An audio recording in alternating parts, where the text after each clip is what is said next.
நம் இக்கட்டு நேரத்தில் கர்த்தர் எப்படி நமக்கு அடைக்கலமாய் மாறுகிறார். சங்கீதம் 37:39.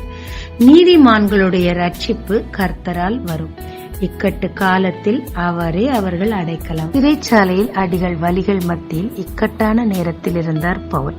ரட்சிப்பு அவருக்கு தேவனிடத்தில் நேரடியாய் வந்ததினால் அவர் தன் அடைக்கலம் என்று நம்பி அவரை துதித்தார். அது நிமித்தமாக சிறையில் உள்ளோர் தேவனை கண்டு கொண்டனர். குஞ்சுகளுக்கு எந்த பிரச்சனையும் வராதபடிக்கு அந்த பறவையே அந்த குஞ்சுகளுக்கு ரட்சிப்பாய் மாற கட்டி அணைத்து பாதுகாத்துக் கொள்ளும். அதே மாதிரிதாங்க கர்த்தரை நாம் அடைக்கலமாய் கொண்டிருக்கும் போது நமக்கு வர வேண்டிய ரட்சிப்பு நன்மைகள் எல்லாம் அவரிடத்திலிருந்து வருவது மட்டுமல்லாமல் வரும் தீங்கு ஆபத்துகளில் இருந்தும் நம்மை அவர் அணைத்து பாதுகாத்துக் கொள்ளுவாருங்க. ஜெபிக்கலாமாங்க.